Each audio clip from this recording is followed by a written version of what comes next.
Thank you, Andrew. Good afternoon, everyone. Kingston here from Standard Chartered. And I am delighted to be joined by a well-esteemed panel to discuss offshore infrastructure, as I would like to put it here, with a panel representing both owners, traditional financiers, and also alternative investors. So on my left, I have Christopher Ang, Group Head of Infrastructure and Project Finance from UOB. On his left, we have Andrew Pang, Head of Corporate Finance, Eastern Hemisphere from Yinson Production. Thereafter, we have Bruno Bagiani, Executive Director, APAC Energy IB, and Head of Southeast Asia Energy at JP Morgan. Joined with him is Charles Furnace-Smith, Managing Partner at Samus Energy. And last but not least, Martin Brown, Head of Corporate Finance at BW Offshore. Before we go on to talk about all things financing in this sector, maybe I would like to share 6 key factors relating to the current market, 3 positives, 3 negatives that will hopefully set the stage for our discussion. I always like to start with the positive things in life. So the first tailwind, we have very strong markets with positive fundamentals. I'm speaking to the choir here, but I think we do have to put this up front. After spending 7 years in a prolonged downturn between 15 and 22, the offshore oil and gas market has finally recovered. The Clarkson Offshore Index has risen to 112 points today, and it's currently within the touching distance of 2008's all-time high of 114. So I think the previous panel touched on this before, right? With oil prices expected to hover at around $80 a barrel and priority and conversation shifting towards energy security, the outlook is positive, which pivots nicely to my second point, a very healthy pipeline. The Energy Maritime Associates projects 16 likely FPSO awards over the next 12 months. This is more than double of the awards that took place between 2015 and 2022. Not only that, the size of the projects coming in these pipelines are getting larger and larger in the billions, as we will touch upon a little bit. Finally, the third and last tailwind, strong credits. A booming offshore market lifts all boats, and this does not only translate to wider smiles for Martin and Andrew and Charles here, but also healthier financials and stronger credits for the bankers who support this industry. Now, to balance that out with the headwinds, there are also challenges the industry faces, which are not uncommon. The first one is the increasing cost of capital. I think in a couple of years back, we were talking about SOFR at 0.1%. Today, we are looking at above 5%, and higher for longer is becoming a theme that is prevalent in the financial markets. The second is inflation, right? These are projects that go on for long periods of time. So you're looking at contracts between 15, 20, 25 years now. And with the geopolitical playouts in the last couple of years, fiscal policies have led to significant inflation since 2021. So it's interesting to see how this will impact the long-term nature of the business. Last but not least, again, this is a common theme that we've all been talking about, ESG. And the overarching concerns over fossil fuel, that we've witnessed a number of financiers exiting the sector, either gradually or completing, kind of taking an exit. So with that in mind, maybe I can kick off, and I'll direct it to the gentleman who's right front and center of it, Andrew and Martin. Maybe let's kick off, from your respective firm's focus. What are the priorities and focus given the current market landscape today? Thanks, Kingston. As you say, it's probably the best market for the FPSO that the FPSO sector has seen in many, many years. What that means is that we can be a little bit more risk-averse than we would have been a few years ago. You said that these contracts have become longer. That's not necessarily just because of the contracts themselves, is also because the operators such as us need to have that visibility. We can't look at redeployment risk in 25 years' time. Everything has to be fully paid out within a fixed contract. Back to your question though, what we've been doing in the last couple of years is cleaning shop. in the last 2 years, we've sold 12 FPSOs. We're down to 3 operating ones now. Financially, we've cleaned shop as well. We've refinanced everything. We're net debt zero. We have a very, very strong liquidity position, and we're ready to look at new opportunities, and we are looking at them. But it does also mean that we can be more picky because of the strength of the market. We can look at positioning ourselves so that in a way that we couldn't before, to put more of that risk onto our clients.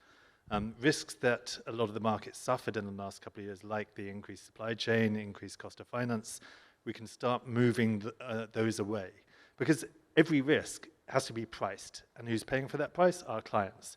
So in a way, there's actually a need for our clients to take more of the variables and the risk. They're better placed to look at that, whether it's interest rates, commodity pricing, things like that. So we're looking at new projects, but very selectively as to what is right for us, what makes sense, and what are we able to do effectively and efficiently. Thank you, Andrew. I feel like that was exactly what I was going to say, Martin. So you've stolen my thunder a little bit.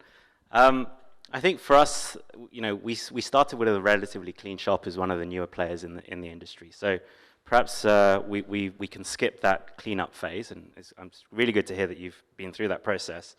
And really, we're thinking about where can we raise financing for the next the next round of vessels. And I see there's really 3 pockets of capital that we as an industry have really yet to tap into, and will provide opportunities for us to build these new assets. For me, the first one is really getting more local funding. So as we see more investment in West Africa, in Latin America, I think there are banks there that we haven't actually tapped. And of course, we wouldn't expect them to come into an asset in Southeast Asia, but where Petrobras is deploying assets, or where Eni in West Africa is, I think there are pockets of liquidity there where they will recognize the strength of the underlying charterer, they will recognize the strength and the long-term nature of the contract, they will essentially look through the FPSO operator and see the underlying credit as a risk in the charter. And hopefully we as an industry can give them that education and give them that comfort that these really are infrastructure-like assets, as you said to the start. The second pocket to that point is really pushing towards the capital markets. And I know there have been a number of issuances in the past, but I think the strength of the capital markets right now, even in this high interest rate environment, is really empowering us to return capital to our more relationship driven lenders who understand the construction risk. So where we can take out our relationship lenders, the likes of Chris, Bruno, Keng Seng, with the capital markets takeout, return that capital back to the banks and recycle those limits, that will indirectly help us fund the next wave of construction. And I think the final pocket is really a catch-all and really takes advantage of where we are in the cycle. I call this the esoteric capital pocket. One part of that is going to be actually getting advance payments from our charterers.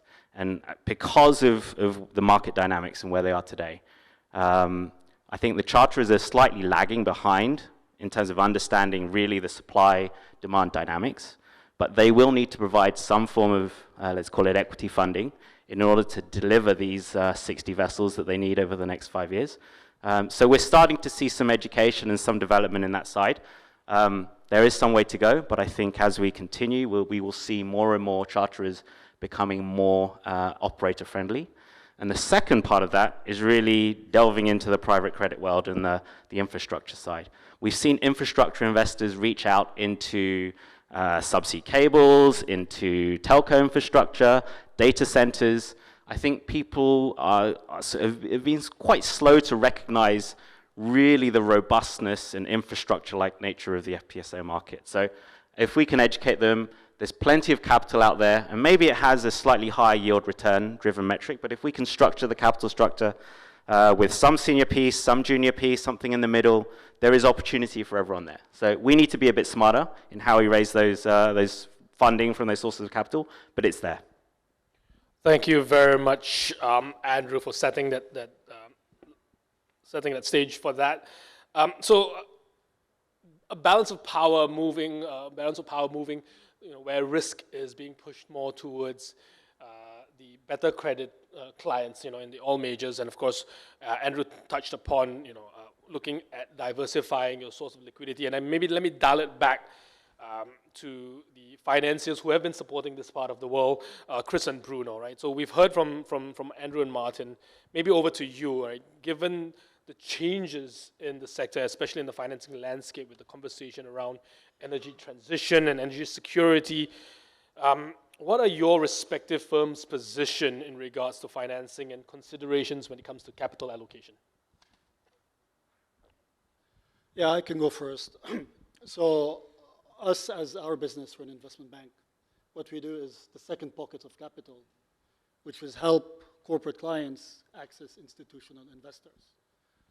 And if you look at that space, we think that if you have a good asset, good economics, long-term contract, stable earnings, good emissions, then that market is open. The question becomes on cost, where SOFR is at 5+, Fed rate is at 5+. The question becomes, are the operators absorbing that spread, or are the clients absorbing that spread? And then, it becomes a question of asset quality, and really, there is an educational process that needs to take place. The FPSO market is not a big market by global standards. However, it is a stable market. And with some education to investors about the stability of the cash flows, we are seeing deals getting done. Great. So I'd like to I think we're all talking to a confluence here. And from us, as a relationship lender, with Kingston, I miss quite a number of familiar faces in the room today, right? So if I'm harking back like 8 conferences ago, half of our friends either won't show up today or will not sit on this panel because of whatever internal constraints they have. So I think that back to Mike's previous panel as well, that aversion to be a public face to an industry that is still vital is one of those things that each bank's got to make its own call. For us, and to Andrew's point, we view FPSO operators not just as asset developers and asset holders. We view them as relationships, and that's one of the reasons why we're able to, as Andrew mentions, weather the construction period. And I think where there is a nice nexus now, and talking about where SOFR is and where the bank debt market is, we're all pricing off SOFR, right?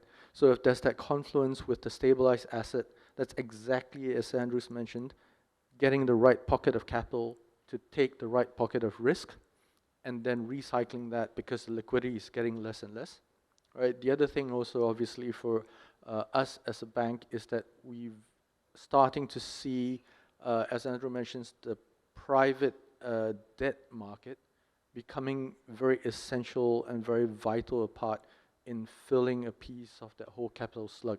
So I think all in all, everyone's got to kind of work together to make the FPSO space, because like Kingston, right, 16 FPSOs, 1.5 yards each, you're talking 25 yards in total funding, and that's a lot. And also not possible. We'll figure it out by the end of this panel. Thanks so much, Chris and Bruno. And I think I will come back to you guys in regards to a little bit more detail on the capital allocation for your respective firms or your investors. But maybe pivoting now to Charles, right? So Samus is an investor in traditional energy assets. Most recently, you've taken over a portfolio of production assets here in Southeast Asia. I want to kind of get your perspective, given that you wear both hats as an owner and an investor. Where do you see the opportunities given the market landscape today, and how is your fund positioned to capture this? Yeah, thanks, Kingston. Hi everyone. Yeah, so unlike my esteemed colleagues here, we're invested in mature vessels at the moment. We're invested throughout the traditional energy infrastructure or traditional energy space, including upstream. But what we have in the offshore space at the moment is a couple of FPSOs and a MOPU. I think we see a couple of opportunities. One of them is that because of some of the headwinds you've been talking about, Kingston, with inflation and just the cost of these new builds now, some of the large players in the sector we feel are very much focused on, I think their boards have basically told them, look, you need to keep doing what you do, which is to develop these incredible, massive vessels and put them to business and put them to work in Brazil and Guyana. I think some of them have maybe been told to develop some sort of energy transition philosophy as well, which I leave them to work out how to do that, given their core competency. But you know, as a result, I suspect liquidity is an issue, and you know, it may create opportunities for us to potentially acquire, you know, mature vessels where we still see quite a lot of life, quite a lot of upside, and potentially the current holders, you know, these are non-core assets for them at this point. So I think that's one thing. I think another opportunity we see, I need to be a little bit careful about how I say this, but I do think that ESG and the energy transition in general is quite a big opportunity. You know, it is creating a lack of competition for investors such as ourselves, because, you know, as some people have hinted at today, there are a lot of people who wouldn't be seen dead in this room. You know, our attitude is that the energy transition is not really being gone about in the right way at the moment. The current measures that are being taken are not necessarily helpful from an environmental, social, or economic perspective.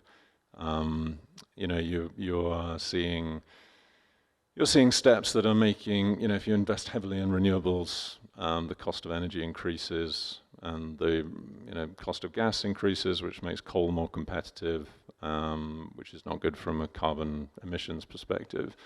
You see, with higher energy prices, you see, you know, the lowest parts of society suffering the most. You know, and I think really good examples of this are German energy policy over the last 10, 15 years, where they've gone heavily into renewables. They've displaced gas, but the result of that is incredibly high prices, and they've obviously had to resort back to coal. And the good example of the, you know, the poorest parts of society missing out in all of this are, you know, during the energy crisis a couple of years ago, the Germans were obviously buying all the coal that they could possibly get and driving up prices. And so you had power cuts in Pakistan and Bangladesh. So, you know, our attitude is that people may have slightly got this wrong, and that actually this is a good part of the, you know, the energy system to invest in. It's actually a responsible part of the energy system to invest in. So, you know, that's an opportunity. I think there's a lack of capital. I think a couple of people have said I think the last panel said they thought this was going to reverse sometime soon, and that you'd increasingly see capital come back. I'm not so sure, actually. I think that there's a really pervasive belief that this is the end for traditional energy assets, for oil, for FPSOs, and anything sort of in that ballpark. So I don't know who'll be right, but we're still very much investing in this space. Sorry, just another couple. Sorry, I hogged the mic.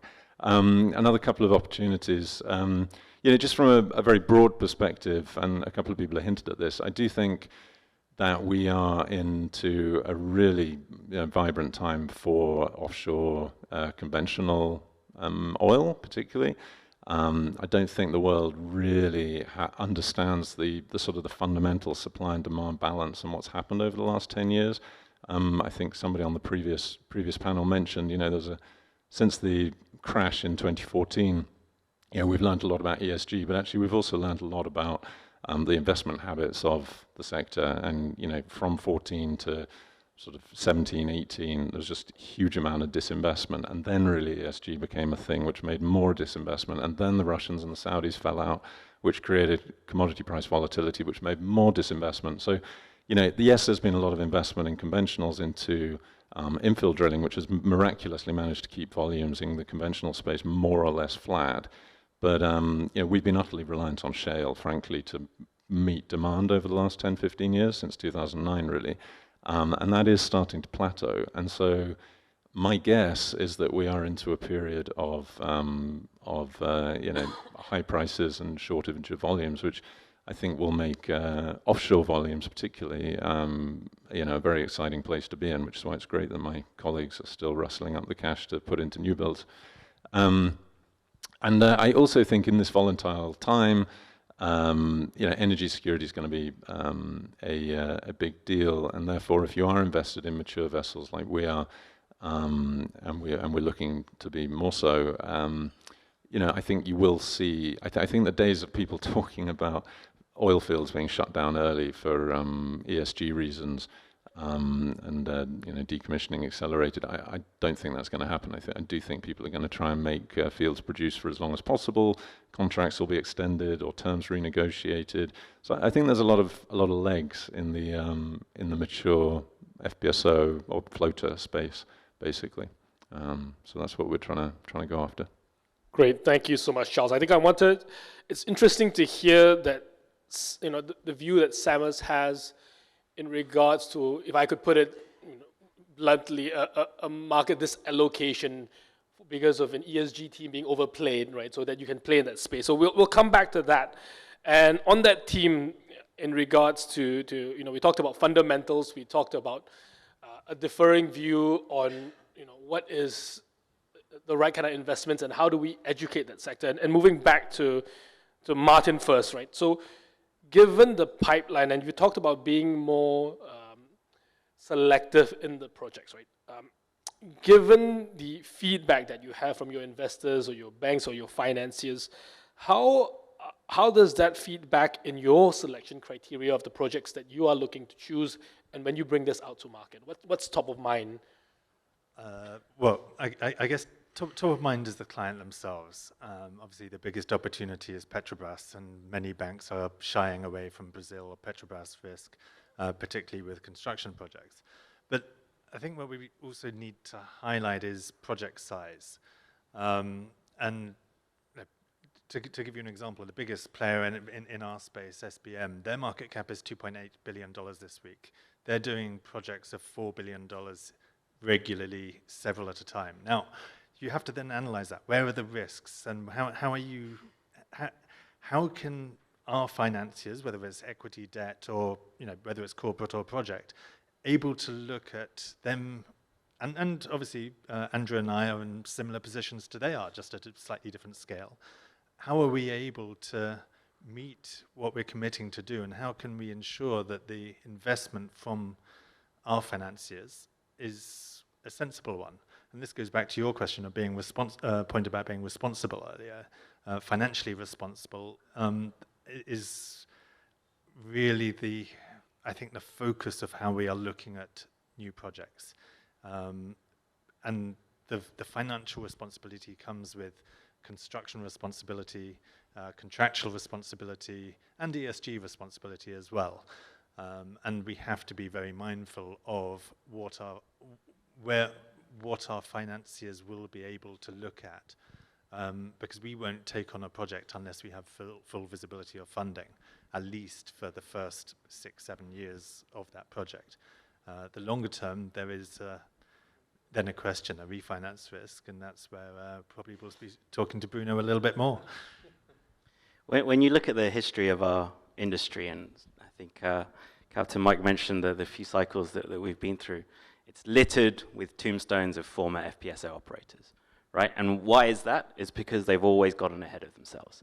So I would say in the rationalized industry that we have today, we're all a little bit smarter. We all understand that, yes, this is a golden market opportunity. Yes, the supply is far outweighed by the demand, but we are not going to put our companies at risk to try and grab as much market share as possible. We are all much more sensible actors. I think we've learned the lessons of the past. And I think back to Sam's graph in his first presentation. Oil is not going away, right? In every scenario, I saw the oil part of the graph continue through. And even beyond that, energy is not the only use for our hydrocarbons, right? There is petrochemical use, there's laptops, TVs, all the things we need in everyday life. That's not going away. So I think we all understand, and again, preaching to the choir, we all understand that this is going to be around for some time. But I think investors like Charles are also starting to realize, or have realized, that there is opportunity from an equity perspective as well. So I think, you know, we want to benefit from that kind of investor, where they can share the equity risk, typically on a mature asset, because construction is something different. But that will help us take more advantage of the opportunity that we have, the market opportunity, the market window that is open right now. So I do see more entrants in terms of equity providers. Of course, where there is construction risk, where you need to have that expertise and that track record, that'll continue to sit with the SBMs and the BWs and the Yinsons of the world. But as these projects mature, as they hit first oil, I think we will see more equity coming in. And that will recycle our equity, that will recycle our capital providers, and that will continue to invest and continue to hopefully fill some of that ask that is being, the question that is being asked by these charterers. Thank you very much, Andrew. Pivoting back to Chris and Bruno, we've heard from Martin and Andrew in regards to the various opportunities that they're looking to diversify their liquidity, the priorities of, you know, from a selection criteria, and the opportunities that are presenting itself, right? So how are your respective firms looking to help solve this liquidity demand that's upcoming, right? Given the exit of kind of ECAs in this space, right? Either for yourselves, what advice are you giving? Where would you direct your clients to look at for, you know, in solving this liquidity gap? Maybe Chris, we'll start with you. So I think I was just doing a little bit of reading before this afternoon session, right? And it's very interesting to see out of the client base that we have represented here on stage and also off stage, that equity and the listed markets play a big share. The region from which you originate also plays a significant share. For example, with the NOKs, NOK investors have a very different worldview to FPSO's appreciation from the MYR investors, for example, or the USD investors.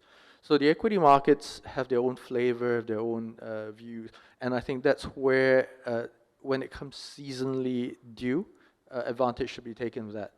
And so that's one of the bits that we're trying to educate and work with, because some cap markets just don't exist for FPSOs.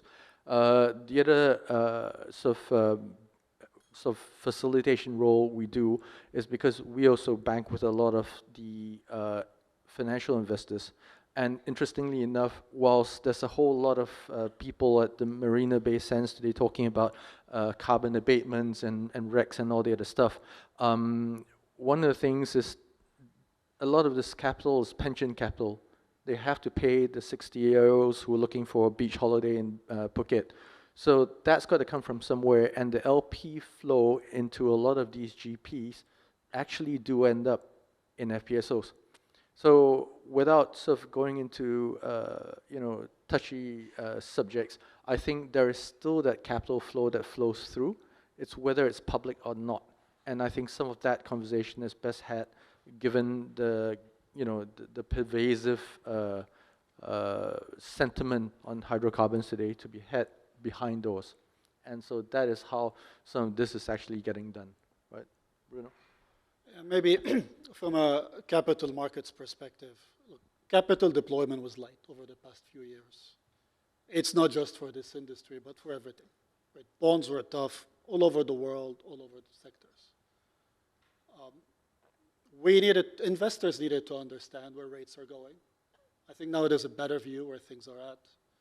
They needed to understand where oil prices are going, despite what's happening in the Middle East.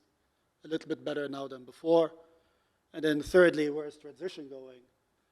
And before it felt like it was a science experiment, 2019, 2020. And now there's more understanding how things will evolve. So if you look at, from an investor standpoint, 2024 versus 2020, plus you had COVID on top of that, the uncertainty is much less. From our perspective, I think there's no shortage of capital. It's an exercise of matching risk allocation to the different pockets of capital. And then pricing each one accurately and making sure there's no mismatch and you've got prudent financial management. I think these are the pillars, the three things we play with. And then if we look at the overall market today, investor sentiment today, infrastructure capital is at record high, dry powder, and it's going to be invested at some point. We're seeing offshoots of that, but it's a question of matching the capital to the right projects. Thank you very much, Bruno. I think Chris talked about liquidity both in the public and private markets, and Bruno touched about the public markets, and I want to touch on that theme and moving over to Charles, because Samos not only represents the funds that you have, but also you have LPs sitting behind you guys. I want to get your perspective in regards to the key concerns and expectation of your investors when it comes to evaluating the opportunities that come across your desk. Yeah, I mean, I think I should be a little bit careful about what I say here. When we look at any opportunity, obviously we run it through quite a complex series of models, as you can imagine. I mean, look, one thing to mention is that, and I think I touched on this earlier, we are a traditional energy investor, so we will invest in, for instance, an upstream oil and gas field. We will invest in a pipeline, midstream pipeline. So you've got to find a way to compare those two opportunities in your pipeline. And fundamentally, it just comes down to risk, reward, risk-adjusted returns is something we talk about all the time. I think, look, where we are in this sector, and sorry, this is a really plain vanilla answer, but the key things that we're obviously focused on are the quality of the contracts. You see some really bad contracts in this sector. You see some really, really good ones. So that's something that we'll obviously look at straight away.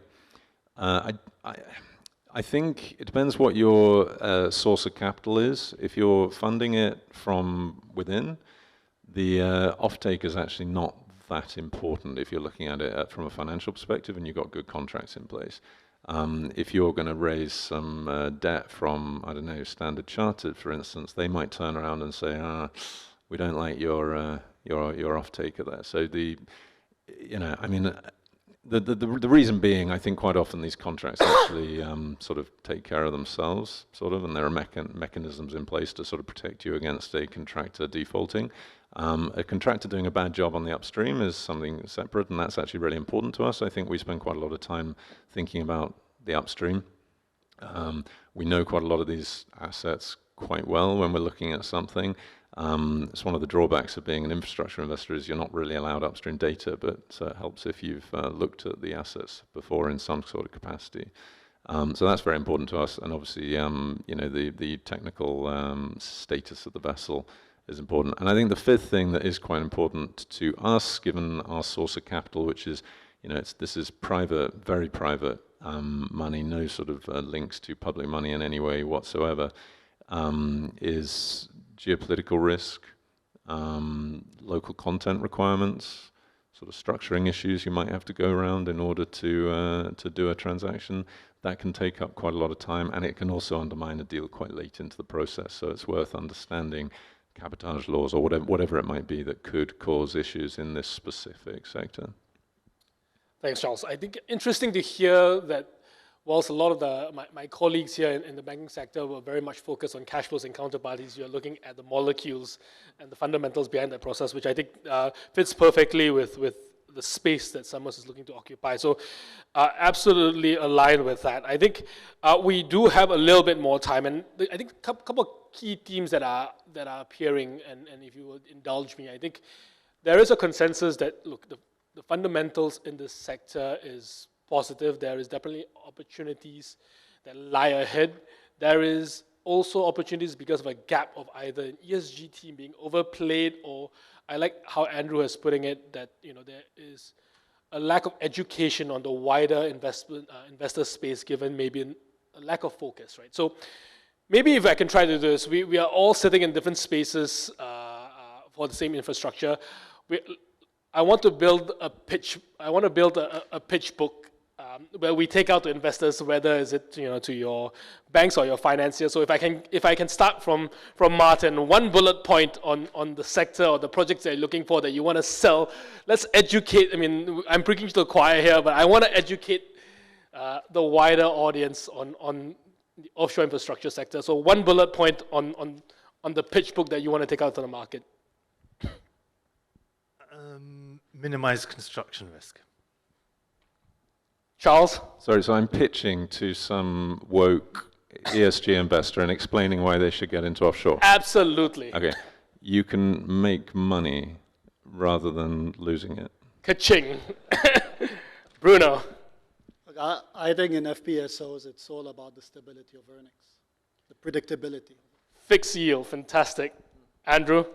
If I can have 60 seconds. Yes, please. My favorite result of where we are in the market right now is that tendering is no longer a race to the bottom. We are not trying to solve for the cheapest FPSO possible. And actually, conversely, we are solving for, probably there's an arms race in terms of who can build the greenest or most environmentally friendly FPSO in the world. And the crown keeps shifting between operator to operator. But frankly, if you are a woke ESG investor, you are funding a reduction in carbon emissions. You are funding, targets towards a more efficient, more carbon efficient way of producing oil. And if you take the premise that oil is going to be required for the next 10, 20, 30 years, this is where you should be putting your money. Transition in the real economy. Fantastic. I like that point. Chris, over. Yeah, so it's a industry that's grown up, and the risks are now a lot more balanced. Right? It used to be where everyone is flogging to the cheapest, the lowest cost. As my colleagues have said, the risks are now where a lot of them should sit, and I think that industry has matured significantly compared to a lot of the other nascent technologies. Fantastic. And I will add that on to, again, I think this is a team that played out that strong credit counterparties that we are dealing with. It's no longer small, mid-sized tier firms that are popping up. We are talking about national oil and gas majors that we're dealing with. We are talking about super majors. And that brings us to the end of our panel. But before I close, is there any questions the audience has before we dismiss the panel? Any questions? If there's none, gentlemen, thank you so much for your time and for your thoughts. Cheers.